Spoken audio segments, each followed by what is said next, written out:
Welcome my online classes. ਦੋਸਤੋ, ਮੇਰੀ online class ਦੇ ਵਿੱਚ ਆਪ ਸਭ ਦਾ ਨਿੱਘਾ ਸਵਾਗਤ ਹੈ। ਅੱਜ ਅਸੀਂ ਆਧੁਨਿਕ ਭਾਰਤ ਦਾ ਮਹੱਤਵਪੂਰਨ topic chart act 1853, chart act 1858, Indian council act 1861 ਅਤੇ ਸ਼ਾਹੀ ਪਾਦੀ ਨਿਯਮ 1876 ਅਤੇ ਇੰਡੀਅਨ ਕੌਂਸਲ ਐਕਟ 1892। ਅੱਜ ਇਹਨਾਂ ਬਾਰੇ ਅਸੀਂ ਵਿਸਤਾਰਪੂਰਵਕ ਗੱਲਬਾਤ ਕਰਾਂਗੇ। ਕੱਲ੍ਹ ਵਾਲੀ ਕਲਾਸ ਦੇ ਵਿੱਚ ਅਸੀਂ chart act 1833, chart act 1813, chart act 1793 ਅਤੇ ਰੈਗੂਲੇਟਿੰਗ ਐਕਟ 1774 ਅਤੇ ਈਸਟ ਇੰਡੀਆ ਐਕਟ 1784 ਬਾਰੇ ਵਿਸਤਾਰਪੂਰਵਕ ਗੱਲ ਕੀਤੀ ਸੀ। ਅਤੇ ਅਗਲੀ ਕਲਾਸ ਵਿੱਚ ਉਹਨਾਂ ਦੇ ਅਸੀਂ ਛੋਟੇ ਕੁਐਸਚਨ, ਮਹੱਤਵਪੂਰਨ ਕੁਐਸਚਨਾਂ ਦੀ ਕਲਾਸ ਲਗਾਈ ਸੀ। ਅੱਜ ਅਸੀਂ ਇਹਨਾਂ ਬਾਰੇ ਵਿਸਤਾਰਪੂਰਵਕ ਗੱਲ ਕਰਾਂਗੇ ਅਤੇ ਕੱਲ੍ਹ ਇਹਨਾਂ ਰਿਲੇਟਡ ਐਗਜ਼ਾਮ ਦੇ ਪੈਂਟ ਤੋਂ ਮਹੱਤਵਪੂਰਨ ਕੁਐਸਚਨ ਉਹ ਲੈ ਕੇ ਆਵਾਂਗੇ। ਆਓ ਅਸੀਂ ਇਹਨਾਂ ਬਾਰੇ ਵਿਸਤਾਰ ਚਰਚਾ ਕਰੀਏ। ਦੋਸਤੋ, ਅਸੀਂ ਚਾਰਟ ਐਕਟ 1853 ਪੜ੍ਹਦੇ ਹਾਂ। ਇਸ ਦੇ ਬਾਰੇ ਮਹੱਤਵਪੂਰਨ ਗੱਲਾਂ ਅਸੀਂ ਇਸ ਬਾਰੇ ਕਰਦੇ ਹਾਂ ਵੀ ਇਸ ਦੇ ਵਿੱਚ ਕੀ ਕੀ ਕੰਮ ਹੋਏ।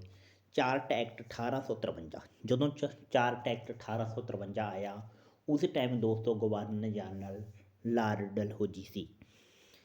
ਚਾਰਟ ਐਕਟ 1853 ਦੇ ਅਧੀਨ ਬਹੁਤ ਸਾਰੀਆਂ ਤਬਦੀਲੀਆਂ ਇੰਡੀਆ ਦੇ ਵਿੱਚ ਕੀਤੀਆਂ ਗਈਆਂ। ਸਭ ਤੋਂ ਪਹਿਲੀ ਤਬਦੀਲੀ ਦੋਸਤੋ ਕਿ ਚਾਰਟ ਐਕਟ 1853 ਦੇ ਅਧੀਨ ਬੋਰਡ ਆਫ ਡਾਇਰੈਕਟਰੀ, ਜਿਹੜੀ ਬੋਰਡ ਆਫ ਡਾਇਰੈਕਟਰੀ ਸੀ ਜਿਸ ਦੇ 24 ਮੈਂਬਰ ਹੁੰਦੇ ਸੀ, ਉਹਨਾਂ ਦੀ ਮੈਂਬਰਾਂ ਦੀ ਸੰਖਿਆ 18 ਕਰ ਦਿੱਤੀ ਗਈ ਸੀ।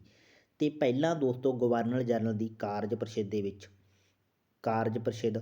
ਪਹਿਲਾਂ ਦੋਸਤੋ ਗਵਰਨਰ ਜਨਰਲ ਦੀ ਕੇਵਲ ਕਾਰਜ ਪ੍ਰਸਿੱਧ ਹੁੰਦੀ ਸੀ ਅਤੇ ਹੁਣ ਉਸ ਦੇ ਵਿੱਚ ਵਿਧਾਨ ਪ੍ਰਸਿੱਧ ਸ਼ਾਮਲ ਕਰ ਦਿੱਤੀ ਸੀ ਜਿਸ ਦੇ 6 ਮੈਂਬਰ ਸੀ। ਭਾਵ ਇਸ ਨਾਲ ਸਸਤੀ ਪ੍ਰਣਾਲੀ ਦੇ ਕੁਝ ਤੱਤ ਸਾਡੇ ਇੰਡੀਆ ਦੇ ਵਿੱਚ ਆ ਗਏ ਸੀ। ਇਸ ਐਕਟ ਦੇ ਨਾਲ ਸਿਵਲ ਸੇਵਾਵਾਂ ਦੀ ਭਰਤੀ ਲਈ ਖੁੱਲ੍ਹੀ ਪ੍ਰਤੀਯੋਗਤਾ ਸ਼ੁਰੂ ਕਰ ਦਿੱਤੀ ਸੀ। ਦੋਸਤੋ, ਇੰਡੀਆ ਦੇ ਵਿੱਚ ਸਿਵਲ ਸੇਵਾਵਾਂ ਦੀ ਖੁੱਲ੍ਹੀ ਪ੍ਰਤੀਯੋਗਤਾ ਸ਼ੁਰੂ ਕਰ ਦਿੱਤੀ ਸੀ, ਜਿਹੜਾ ਕਿ IAS ਦੀ ਪ੍ਰੀਖਿਆ ਪਾਸ ਕਰਨ ਵਾਲਾ ਪਹਿਲਾ ਭਾਰਤੀ ਸਤਿੰਦਰਨਾਥ ਟੈਗੋਰ, ਜਿਹਨੇ 1863 ਦੇ ਵਿੱਚ ਪਾਸ ਕਰੀ ਸੀ। ਬੰਗਾਲ ਦੇ ਵਿੱਚ ਪਹਿਲਾ ਲੈਫਟੀਨੈਂਟ ਗਵਰਨਰ ਨਿਯੁਕਤ ਕੀਤਾ ਸੀ ਲਾਰਡ ਡਲਹੌਜੀ 1853 ਦੇ ਐਕਟ ਦਿਨ। ਕੰਪਨੀ ਦਾ ਰੂਲ 20 ਸਾਲਾਂ ਦਾ ਹੁੰਦਾ ਸੀ, ਪਰ ਹੁਣ ਉਹ ਅਨਲਿਮਿਟਡ ਸਮੇਂ ਲਈ ਕਰ ਦਿੱਤੀ। ਦੋਸਤੋ, ਕਿਵੇਂ ਅਸੀਂ ਵੇਖਿਆ ਹੈ ਕਿ 1793 ਦੇ ਐਕਟ ਦੇ ਅਧੀਨ ਕੰਪਨੀ ਦਾ ਜਿਹੜਾ ਰਾਜ ਸੀ ਉਹ 20 ਸਾਲਾਂ ਲਈ ਵਧਾ ਦਿੱਤਾ ਗਿਆ ਸੀ ਅਤੇ 1813 ਦੇ ਵਿੱਚ ਫਿਰ ਅੱਗੇ 20 ਸਾਲਾਂ ਲਈ ਵਧਾ ਦਿੱਤਾ ਗਿਆ ਸੀ। 1833 ਦੇ ਵਿੱਚ ਫਿਰ ਅੱਗੇ 20 ਸਾਲਾਂ ਲਈ ਵਧਾ ਦਿੱਤਾ ਗਿਆ ਸੀ। ਪਰ ਜਦੋਂ ਦੋਸਤੋ 1853 ਦਾ ਐਕਟ ਆਇਆ, ਇਸ ਐਕਟ ਦੇ ਅਧੀਨ ਕੰਪਨੀ ਦਾ ਜਿਹੜਾ ਵਪਾਰ ਸੀ ਉਹ ਇੰਡੀਆ ਦੇ ਲਈ ਅਣਮਿੱਥੇ ਸਮੇਂ ਲਈ, ਭਾਵ ਅਨਲਿਮਿਟਡ ਸਮੇਂ ਦੇ ਲਈ ਕਰ ਦਿੱਤਾ ਸੀ। ਭਾਵ ਇਹ ਕੰਪਨੀ ਕਿੰਨਾ ਟਾਈਮ ਚਾਹੇ ਵਪਾਰ ਕਰ ਸਕਦੀ ਹੈ। ਕਾਰਜਪਾਲਿਕਾ ਵਿਧਾਨ ਪਾਲਿਕਾ ਤੋਂ ਵੱਖ ਕਰ ਦਿੱਤੀ ਸੀ ਦੋਸਤੋ, ਕਿਉਂਕਿ ਪਹਿਲਾਂ ਜਿਹੜੀ ਗਵਰਨਰ ਜਨਰਲ ਦੀ ਕੇਵਲ ਕਾਰਜ ਪਰਿਸ਼ਦ ਹੀ ਹੁੰਦੀ ਸੀ ਜੋ ਸਾਰੇ ਕੰਮ ਕਰਦੀ ਸੀ, ਪਰ ਹੁਣ ਵਿਧਾਨ ਪਾਲਿਕਾ ਕਾਰਜਪਾਲਿਕਾ ਤੋਂ ਵੱਖ ਕਰ ਦਿੱਤੀ ਸੀ। ਇਸ ਵਿੱਚ ਸਸਤੀ ਪ੍ਰਣਾਲੀ ਦੇ ਮਹੱਤਵਪੂਰਨ ਕੁਝ ਤੱਤ ਵੇਖਣ ਨੂੰ ਮਿਲੇ ਹਨ। ਚਾਰਟ ਐਕਟ 58 ਦੋਸਤੋ, ਹੁਣ ਅਸੀਂ ਚਾਰਟ ਐਕਟ 58 ਦੀ ਗੱਲ ਕਰਦੇ ਹਾਂ। ਇਹ 1857 ਦੇ ਵਿਦਰੋਹ ਤੋਂ ਬਾਅਦ ਆਇਆ ਸੀ ਅਤੇ ਇਸ ਦੇ ਵਿੱਚ ਮਹੱਤਵਪੂਰਨ ਤਬਦੀਲੀਆਂ ਕੀਤੀਆਂ ਗਈਆਂ ਸੀ। ਚਾਰਟ ਐਕਟ 1858 ਜਦੋਂ ਦੋਸਤੋ ਆਇਆ ਉਸ ਸਮੇਂ ਇੰਡੀਆ ਦਾ ਜਿਹੜਾ ਗਵਰਨਰ ਜਨਰਲ ਸੀ ਉਹ ਲਾਰਡ ਕੈਨਿੰਗ ਸੀ। ਪਹਿਲੀ ਵਾਰ ਇਸ ਦੇ ਐਕਟ ਦੇ ਅਧੀਨ ਲੈਪਸ ਦਾ ਸਿਧਾਂਤ ਖਤਮ ਕੀਤਾ ਗਿਆ ਸੀ। ਦੋਸਤੋ, ਤੁਹਾਨੂੰ ਕੀ ਪਤਾ ਕਿ ਲਾਰਡ ਡਲਹੌਜੀ ਲੈਪਸ ਦੇ ਸਿਧਾਂਤ ਦੇ ਕਰਕੇ ਫੇਮਸ ਸੀ, ਕਿਉਂਕਿ ਲੈਪਸ ਦੇ ਸਿਧਾਂਤ ਦੇ ਵਿੱਚ ਇੰਝ ਹੁੰਦਾ ਸੀ ਦੋਸਤੋ, ਜੇ ਕੋਈ ਰਾਜਾ ਭਾਵ ਜਿਸ ਦੀ ਔਲਾਦ ਨਹੀਂ ਹੁੰਦੀ ਸੀ ਉਹ ਮਰ ਜਾਂਦਾ ਸੀ ਤਾਂ ਉਹਦਾ ਉੱਤਰਾਧਿਕਾਰੀ ਗੋਦ ਲਿਆ ਪੁੱਤਰ ਨਹੀਂ ਮੰਨਿਆ ਜਾਂਦਾ ਸੀ। ਜਿਵੇਂ ਕਿ ਅਸੀਂ ਦੇਖਦੇ ਹਾਂ ਨਾਨਾ ਸਾਹਿਬ, ਜਿਹੜਾ ਨਾਨਾ ਸਾਹਿਬ ਸੀ ਉਹ ਪੇਸ਼ਵਾ ਬਾਜੀਰਾਓ ਸੈਕੰਡ ਦਾ ਗੋਦ ਲਿਆ ਪੁੱਤਰ ਸੀ, ਜਿਸ ਕਰਕੇ ਉਸ ਨੂੰ ਜਦੋਂ ਪੇਸ਼ਵਾ ਬਾਜੀਰਾਓ ਸੈਕੰਡ ਦੀ ਡੈਥ ਹੋ ਜਾਂਦੀ ਹੈ, ਉਸ ਤੋਂ ਬਾਅਦ ਉਸ ਨੂੰ ਉੱਤਰਾਧਿਕਾਰੀ ਮੰਨਣ ਤੋਂ ਬ੍ਰਿਟਿਸ਼ ਗੌਰਮੈਂਟ ਨਾ ਕਰ ਦਿੰਦੀ ਹੈ, ਜਿਸ ਦੇ ਕਰਕੇ ਨਾਨਾ ਸਾਹਿਬ ਨੇ 1857 ਦੇ ਵਿਦਰੋਹ ਵਿੱਚ ਹਿੱਸਾ ਲਿਆ ਸੀ। ਇਸ ਤਰ੍ਹਾਂ ਅਸੀਂ ਦੇਖਦੇ ਹਾਂ ਗੰਗਾ ਰਾਓ ਦੀ ਪਤਨੀ ਮਹਾਰਾਣੀ ਲਕਸ਼ਮੀ ਬਾਈ ਵੀ ਇਸ ਕਾਰਨ ਹੀ ਉਸਦੇ ਗੋਦ ਲਏ ਪੁੱਤਰ ਨੂੰ ਰਾਜ ਦੇਣ ਤੋਂ ਇਨਕਾਰ ਕੀਤਾ ਜਾਂਦਾ, ਤਾਂ ਕਰਕੇ ਉਹ ਯੁੱਧ ਦੇ ਵਿੱਚ ਹਿੱਸਾ ਲੈਂਦੀ ਹੈ। ਲੈਪਸ ਦਾ ਸਿਧਾਂਤ ਜਿਹੜਾ ਕਿ ਬ੍ਰਿਟਿਸ਼ ਇੰਡੀਆ ਦੀ ਇੱਕ ਬਹੁਤ ਵੱਡੀ ਹੜੱਪ ਕਰਨ ਦੀ ਨੀਤੀ ਸੀ, ਜਿਹੜਾ ਕਿ 1858 ਦੇ ਐਕਟ ਦੇ ਅਧੀਨ ਲਾਰਡ ਕੈਨਿੰਗ ਨੇ ਖਤਮ ਕਰ ਦਿੱਤਾ ਗਿਆ ਸੀ। ਇਸ ਐਕਟ ਦੇ ਅਧੀਨ ਦੋਸਤੋ 1858 1858 ਦੇ ਐਕਟ ਦੇ ਅਧੀਨ ਇਹ ਕੰਮ ਹੋ ਗਿਆ ਸੀ ਵੀ ਜੇ ਕੋਈ ਰਾਜਾ ਬਿਨਾਂ ਜਿਸ ਦੇ ਔਲਾਦ ਨਹੀਂ ਹੈ ਉਹ ਮਰਦਾ ਹੈ ਤਾਂ ਉਹਦੇ ਗੋਦ ਲਏ ਪੁੱਤਰ ਨੂੰ ਉੱਤਰਾਧਿਕਾਰੀ ਬਣਾਇਆ ਜਾਵੇਗਾ। ਪਰ ਲੈਪਸ ਦੇ ਸਿਧਾਂਤ ਇਸ ਦੇ ਬਿਲਕੁਲ ਉਲਟ ਸੀ। ਬੋਰਡ ਆਫ ਡਾਇਰੈਕਟਰੀ ਤੇ ਬੋਰਡ ਆਫ ਕੰਟਰੋਲ ਖਤਮ ਹੋ ਗਿਆ ਸੀ। ਇਸ ਦੀ ਥਾਂ 'ਤੇ ਸੈਕਟਰੀ ਆਫ ਸਟੇਟ ਦੀ ਨਿਯੁਕਤੀ ਹੋ ਗਈ ਸੀ ਜਿਸ ਦੇ 15 ਮੈਂਬਰ ਸਨ। ਭਾਵ ਜੋ ਇੰਡੀਆ ਦੇ ਵਿੱਚ ਬੋਰਡ ਆਫ ਡਾਇਰੈਕਟਰੀ ਤੇ ਬੋਰਡ ਆਫ ਕੰਟਰੋਲ ਜਿਹੜਾ ਈਸਟ ਇੰਡੀਆ ਐਕਟ ਦੇ ਅਧੀਨ ਆਇਆ ਸੀ ਦੋਸਤੋ, ਇਹਦੇ 6 ਮੈਂਬਰ ਹੁੰਦੇ ਸੀ। ਇਹ ਦੋਵੇਂ ਖਤਮ ਕਰ ਦਿੱਤੇ ਸੀ ਤੇ ਇੰਡੀਆ ਦੇ ਵਿੱਚ ਹੁਣ ਸੈਕਟਰੀ ਆਫ ਸਟੇਟ ਦੀ ਨਿਯੁਕਤੀ ਕਰਤੀ ਸੀ ਜਿਸ ਦੇ 15 ਮੈਂਬਰ ਸੀ। ਦੋਸਤੋ ਜਿਹੜਾ ਪਹਿਲਾ ਸੈਕਟਰੀ ਆਫ ਸਟੇਟ ਸੀ ਇੰਡੀਆ ਦਾ ਉਹ ਚਾਰਲਸ ਵੁੱਡ ਸੀ ਤੇ ਜਿਹੜਾ ਲਾਸਟ ਬੋਰਡ ਆਫ ਕੰਟਰੋਲ ਦਾ ਪ੍ਰਧਾਨ ਸੀ ਉਹ ਵੀ ਚਾਰਲਸ ਵੁੱਡ ਸੀ। ਕੰਪਨੀ ਦਾ ਰੂਲ ਖਤਮ ਹੋ ਗਿਆ ਸੀ ਦੋਸਤੋ। ਪਹਿਲਾਂ ਇੰਡੀਆ ਦੇ ਵਿੱਚ ਕੰਪਨੀ ਰੂਲ ਕਰ ਰਹੀ ਸੀ ਪਰ 1857 ਦੇ ਵਿਦਰੋਹ ਤੋਂ ਬਾਅਦ ਜਿਹੜਾ ਇੰਡੀਆ ਦੇ ਵਿੱਚ ਕੰਪਨੀ ਦਾ ਰਾਜ ਖਤਮ ਹੋ ਗਿਆ ਸੀ ਤੇ ਇੰਡੀਆ ਉੱਤੇ ਸਿੱਧਾ ਇੰਗਲੈਂਡ ਦਾ ਸ਼ਾਸਨ ਹੋ ਗਿਆ ਸੀ। ਭਾਵ ਜਦੋਂ ਇੰਡੀਆ ਦੇ ਵਿੱਚ ਕੰਪਨੀ ਰਾਜ ਕਰਦੀ ਸੀ, ਕੰਪਨੀ ਦੇ ਸਾਰੇ ਕੰਮਾਂ ਦੀ ਜਾਣਕਾਰੀ ਬੋਰਡ ਆਫ ਕੰਟਰੋਲ ਤੇ board of control he England ਨੂੰ ਦਿੰਦੀ ਸੀ। ਪਰ ਨਹੀਂ, ਹੁਣ ਇੱਥੇ ਇੰਗਲੈਂਡ ਦਾ ਸਿੱਧਾ ਸ਼ਾਸਨ ਲਾਗੂ ਹੋ ਗਿਆ ਸੀ। ਗੋਦ ਲੈਣ ਦੀ ਪ੍ਰਣਾਲੀ ਸ਼ੁਰੂ ਹੋ ਗਈ ਸੀ ਕਿਉਂਕਿ ਲੈਪਸ ਦਾ ਸਿਧਾਂਤ ਖਤਮ ਹੋ ਗਿਆ ਸੀ। ਮੁਗਲ ਵੰਸ਼ ਦਾ ਖਾਤਮਾ ਹੋ ਗਿਆ ਸੀ। ਮੁਗਲ ਵੰਸ਼ ਦਾ ਖਾਤਮਾ ਹੋ ਗਿਆ ਸੀ ਕਿਉਂਕਿ ਦੋਸਤੋ ਬਹਾਦਰ ਸ਼ਾਹ ਜਾਫਰ ਜਿਸ ਨੂੰ 1857 ਦੇ ਵਿਦਰੋਹ ਦੇ ਵਿੱਚ ਹਿੱਸਾ ਲੈਣ ਕਰਕੇ ਰੰਗੂਨ ਤੋਂ ਗ੍ਰਿਫਤਾਰ ਕੀਤਾ ਗਿਆ ਸੀ ਹਮਾਯੂੰ ਦੇ ਮਕਬਰੇ ਤੋਂ। ਉਸ ਨੂੰ ਲਾਸਟ ਮੁਗਲ ਗਵਰਨਰ ਸੀ, ਲਾਸਟ ਮੁਗਲ ਬਾਦਸ਼ਾਹ ਸੀ ਦੋਸਤੋ। ਉਸ ਤੋਂ ਬਾਅਦ ਮੁਗਲ ਵੰਸ਼ ਖਤਮ ਹੋ ਗਿਆ ਸੀ। 1862 ਦੇ ਵਿੱਚ ਉਸ ਦੀ ਡੈਥ ਹੋ ਗਈ ਸੀ। ਗਵਰਨਰ ਜਨਰਲ ਦੀ ਥਾਂ 'ਤੇ ਭਾਰਤ ਵਿੱਚ ਵਾਇਸਰਾਏ ਦੀ ਪੋਸਟ ਆ ਗਈ ਸੀ ਦੋਸਤੋ। ਇੰਡੀਆ ਦਾ ਆਪਾਂ ਕੱਲ੍ਹ ਵੀ ਪੜ੍ਹਿਆ ਸੀ, ਬੰਗਾਲ ਦਾ ਪਹਿਲਾ ਜਿਹੜਾ ਗਵਰਨਰ ਸੀ ਰਾਬਰਟ ਕਲਾਈਵ ਸੀ ਤੇ ਬੰਗਾਲ ਦਾ ਪਹਿਲਾ ਗਵਰਨਰ ਜਨਰਲ ਵਾਰਨ ਹੈਸਟਿੰਗ ਸੀ। ਬੰਗਾਲ ਦਾ ਲਾਸਟ ਗਵਰਨਰ ਜਨਰਲ ਵਿਲੀਅਮ ਬੈਕਟ ਸੀ। ਇੰਡੀਆ ਦਾ ਪਹਿਲਾ ਗਵਰਨਰ ਜਨਰਲ ਵਿਲੀਅਮ ਬੈਕਟ ਸੀ ਤੇ ਬੰਗਾਲ ਦਾ ਲਾਸਟ ਗਵਰਨਰ ਜਨਰਲ ਵਿਲੀਅਮ ਬੈਕਟ ਸੀ। ਪਰ ਇੱਥੇ ਅਸੀਂ ਗੱਲ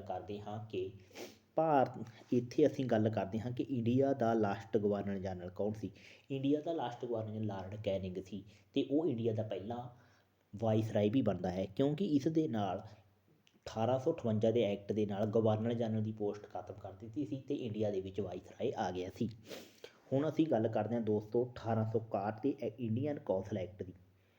ਇੱਥੇ ਥੋੜ੍ਹੀ ਜਿਹੀ ਗਲਤੀ ਹੋ ਗਈ, ਇੰਡੀਅਨ ਕੋਲ ਐਕਟ ਨਹੀਂ, ਇੰਡੀਅਨ ਕੌਂਸਲ ਐਕਟ ਹੈ ਕਿਉਂਕਿ ਦੋਸਤੋ ਇਹ ਪਹਿਲਾ ਇੰਡੀਅਨ ਕੌਂਸਲ ਐਕਟ ਸੀ। ਜਦੋਂ 1857 ਦਾ ਵਿਦਰੋਹ ਹੋਇਆ ਤਾਂ 1857 ਦੇ ਵਿਦਰੋਹ ਦਾ ਇੱਕ ਮੁੱਖ ਕਾਰਨ ਸੀ ਕਿਉਂਕਿ ਵਾਇਸਰਾਏ ਦੀ ਕਾਰਜ ਪਰਿਸ਼ਦ ਦੇ ਵਿੱਚ ਜਿਹੜੇ ਮੈਂਬਰ ਹੁੰਦੇ ਸੀ, ਭਾਵ ਉਹਨਾਂ ਦੇ ਵਿੱਚੋਂ ਇੰਡੀਆ ਦਾ ਕੋਈ ਮੈਂਬਰ ਨਹੀਂ ਹੁੰਦਾ ਸੀ। ਜਦੋਂ ਕੋਈ ਵੀ ਕਾਨੂੰਨ ਬਣਾਇਆ ਜਾਂਦਾ ਸੀ ਤਾਂ ਉਹ ਇੰਡੀਆ ਦੇ ਧਰਮ ਨੂੰ ਲੈ ਕੇ ਇੰਡੀਆ ਦੇ ਉਲਟ ਹੁੰਦਾ ਸੀ, ਭਾਵ ਇੰਡੀਆ ਦੇ ਸੱਭਿਆਚਾਰ ਦੇ ਉਲਟ ਹੁੰਦਾ ਸੀ। ਜਿਸ ਕਰਕੇ ਬ੍ਰਿਟਿਸ਼ ਗੌਰਮੈਂਟ ਨੇ ਸੋਚਿਆ ਕਿ ਇੰਡੀਆ ਦੇ ਲੋਕਾਂ ਨੂੰ ਵਾਇਸਰਾਏ ਦੀ ਕਾਰਜ ਪਰਿਸ਼ਦ ਵਿਧਾਨ ਪਰਿਸ਼ਦ ਦੇ ਵਿੱਚ ਸ਼ਾਮਲ ਕੀਤਾ ਜਾਵੇ। ਇਹ ਦੋਸਤੋ ਪਹਿਲਾ ਕੌਂਸਲ ਐਕਟ ਸੀ। ਇਸ ਤੋਂ ਪਹਿਲਾਂ ਭਾਵ ਇੰਡੀਅਨ ਭਾਰਤੀ ਪਰਿਸ਼ਦ ਐਕਟ ਸੀ। ਇਸ ਤੋਂ ਪਹਿਲਾਂ ਸਾਰੇ ਚਾਰਟ ਐਕਟ ਆਏ ਨੇ। ਚਾਰਟ ਐਕਟ ਤੋਂ ਪਹਿਲਾਂ ਰੈਗੂਲੇਟਿੰਗ ਐਕਟ ਆਏ ਸੀ। ਚਾਰਟ ਐਕਟ ਪਹਿਲਾਂ 1793 ਦਾ ਸੀ ਤੇ ਇਹ ਕੌਂਸਲ ਐਕਟ ਸੀ ਜਿਹੜਾ ਪਹਿਲੀ ਵਾਰ 1861 ਦੇ ਵਿੱਚ ਆਇਆ ਸੀ। ਇਹ ਪਹਿਲਾ ਕੌਂਸਲ ਐਕਟ ਸੀ। ਇਸ ਤੋਂ ਪਹਿਲਾਂ ਚਾਰਟ ਸੀ।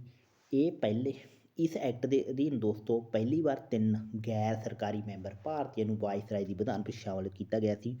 ਉਹ ਪਟਿਆਲਾ ਦਾ ਭੁਪਿੰਦਰ ਸਿੰਘ, ਬਨਾਰਸ ਦਾ ਬਲਵੰਤ ਸਿੰਘ ਤੇ ਸਿਰਦੈਨੈਕਰ ਸੀ। ਬੇਭਾਗੀ ਸਿਸਟਮ ਸ਼ੁਰੂ ਹੋ ਗਿਆ ਸੀ। ਵਾਇਸਰਾਏ ਨੂੰ ਆਰਡੀਨੈਂਸ ਜਾਰੀ ਕਰਨ ਦੀ ਸ਼ਕਤੀ ਮਿਲ ਗਈ ਸੀ।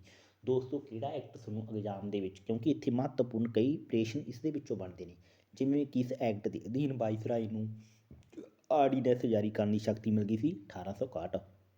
ਵਾਇਸਰਾਏ ਦੀ ਕਾਰਜ ਪਰਿਸ਼ਦ ਵਿੱਚ 5ਵਾਂ ਮੈਂਬਰ ਸ਼ਾਮਲ ਕੀਤਾ ਗਿਆ ਸੀ।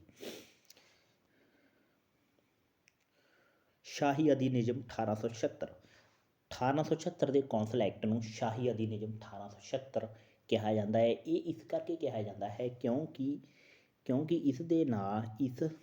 ਇਸ ਐਕਟ ਦੇ ਅਧੀਨ ਮਹਾਰਾਣੀ ਵਿਕਟੋਰੀਆ ਨੂੰ ਭਾਰਤ ਦੀ ਸਾਮਰਾਜੀ ਘੋਸ਼ਿਤ ਕੀਤਾ ਗਿਆ ਸੀ 28 ਅਪ੍ਰੈਲ 1876। ਤਾਂ ਕਰਕੇ ਇੰਡੀਅਨ ਕੌਂਸਲ ਐਕਟ 1876 ਨੂੰ ਸਾਮਰਾਜੀ ਸ਼ਾਹੀ ਅਧੀਨਿਯਮ ਵੀ ਕਿਹਾ ਜਾਂਦਾ ਹੈ। ਤੇ ਵਾਇਸਰਾਏ ਦੀ ਕਾਰਜ ਪਰਿਸ਼ਦ ਦੇ ਵਿੱਚ 6ਵਾਂ ਮੈਂਬਰ ਜੋੜਿਆ ਗਿਆ ਸੀ। ਹੁਣ ਦੋਸਤੋ ਅਸੀਂ ਪਿੱਛੋਂ ਬੈਕਗਰਾਊਂਡ ਵੇਖਦੇ ਹਾਂ ਕਿ ਤੁਹਾਨੂੰ ਕੱਲ੍ਹ ਵਾਲੀ ਗੱਲ ਜਿਵੇਂ ਸਮਝਾਈ ਸੀ ਯਾਦ ਹੈ ਕਿ ਨਹੀਂ। ਕਿਉਂਕਿ ਜਦੋਂ 1773 ਦਾ ਰੈਗੂਲੇਟਿੰਗ ਐਕਟ ਆਉਂਦਾ ਹੈ ਉਦੋਂ ਜਿਹੜਾ ਇੰਡੀਆ ਦਾ ਗਵਰਨਰ ਜਨਰਲ ਹੁੰਦਾ ਉਸ ਦੀ ਕਾਰਜ ਪਰਿਸ਼ਦ ਦੇ ਵਿੱਚ ਟੋਟਲ ਕਿੰਨੇ ਮੈਂਬਰ ਹੁੰਦੇ ਨੇ? 4 ਤੇ ਗਵਰਨਰ ਜਨਰਲ ਟੋਟਲ 5 ਮੈਂਬਰ ਹੁੰਦੇ ਨੇ ਤੇ ਉਸ ਤੋਂ ਬਾਅਦ 1784 ਦਾ ਪਿਸਟ ਐਕਟ ਆਉਂਦਾ, ਜਿਸ ਦੇ ਅਧੀਨ ਗਵਰਨਰ ਜਨਰਲ ਦੀ ਕਾਰਜ ਪ੍ਰਸਿੱਧ ਵਿੱਚੋਂ ਇੱਕ ਮੈਂਬਰ ਖਤਮ ਕਰਕੇ ਉਹਨਾਂ ਦੀ ਸੰਖਿਆ 3 ਕੀਤੀ ਜਾਂਦੀ ਹੈ। ਉਦੋਂ ਬਾਅਦ ਦੋਸਤੋ 1833 ਦਾ ਐਕਟ ਆਉਂਦਾ, ਜਿਸ ਦੇ ਅਧੀਨ ਗਵਰਨਰ ਜਨਰਲ ਦੀ ਕਾਰਜ ਪ੍ਰਸਿੱਧ ਦੇ ਵਿੱਚ ਚੌਥਾ ਮੈਂਬਰ ਕਾਨੂੰਨੀ ਮੈਂਬਰ ਲਾਰਡ ਮੈਕਲੇ ਜੋੜਿਆ ਗਿਆ ਸੀ। ਉਸ ਤੋਂ ਬਾਅਦ ਦੋਸਤੋ 1861 ਦਾ ਐਕਟ ਆਉਂਦਾ, ਜਿਸ ਦੇ ਅਧੀਨ ਗਵਰਨਰ ਜਨਰਲ ਦੀ ਕਾਰਜ ਪ੍ਰਸਿੱਧ ਵਿੱਚ 5ਵਾਂ ਮੈਂਬਰ ਜੋੜਿਆ ਗਿਆ ਸੀ। ਉਸ ਤੋਂ ਬਾਅਦ ਦੋਸਤੋ 1876 ਐਕਟ ਕੌਂਸਲ ਇੰਡੀਅਨ ਐਕਟ 1876 ਆਉਂਦਾ, ਜਿਸ ਦੇ ਅਧੀਨ ਗਵਰਨਰ ਜਨਰਲ ਦੀ ਕਾਰਜ ਪ੍ਰਸਾਦ ਦੇ ਵਿੱਚ 6ਵਾਂ ਮੈਂਬਰ ਸ਼ਾਮਲ ਕੀਤਾ ਗਿਆ ਸੀ।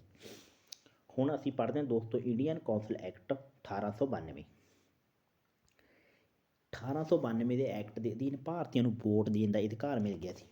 ਦੋਸਤੋ ਭਾਰਤੀਆਂ ਨੂੰ ਵੋਟ ਦੇਣ ਦਾ ਅਧਿਕਾਰ 1892 ਵਿੱਚ ਮਿਲ ਗਿਆ ਸੀ। ਇਹ ਕੇਵਲ ਮਰਦਾਂ ਨੂੰ ਵੋਟ ਦੇਣ ਦਾ ਅਧਿਕਾਰ ਮਿਲਿਆ ਸੀ। ਜੇਕਰ ਸਾਨੂੰ ਔਰਤਾਂ ਦੀ ਗੱਲ ਆਉਂਦੀ ਹੈ ਤਾਂ ਔਰਤਾਂ ਨੂੰ ਵੋਟ ਦੇਣ ਦਾ ਅਧਿਕਾਰ ਸੀ ਦੋਸਤੋ, ਜਿਹੜਾ 1919 ਦੇ ਐਕਟ ਦੇ ਅਧੀਨ ਮਿਲਿਆ ਸੀ। ਜੇ ਸਾਨੂੰ ਪੁੱਛਿਆ ਜਾਵੇ ਕਿ ਸਾਰੇ ਸੰਸਾਰ ਦੇ ਵਿੱਚ ਸਾਰੇ ਵਰਲਡ ਦੇ ਵਿੱਚ ਔਰਤਾਂ ਨੂੰ ਵੋਟ ਦੇਣ ਦਾ ਅਧਿਕਾਰ ਵਾਲਾ ਪਹਿਲਾ ਦੇਸ਼ ਨਿਊਜ਼ੀਲੈਂਡ ਸੀ ਦੋਸਤੋ। ਨਿਊਜ਼ੀਲੈਂਡ ਨੇ 1893 ਦੇ ਵਿੱਚ ਔਰਤਾਂ ਨੂੰ ਸਭ ਤੋਂ ਪਹਿਲਾਂ ਵੋਟ ਦਾ ਅਧਿਕਾਰ ਦਿੱਤਾ ਸੀ। ਤੇ ਇਸ ਐਕਟ ਦੇ ਅਧੀਨ ਭਾਰਤੀਆਂ ਨੂੰ ਬਜਟ 'ਤੇ ਬੋਲਣ ਦਾ ਅਧਿਕਾਰ ਮਿਲ ਗਿਆ ਸੀ। ਤੇ ਇਸ ਐਕਟ ਦੇ ਅਧੀਨ ਵਿਧਾਨ ਪਰਿਸ਼ਦ ਦੇ ਮੈਂਬਰਾਂ ਦੀ ਸੰਖਿਆ 16 ਕਰ ਦਿੱਤੀ ਗਈ ਸੀ।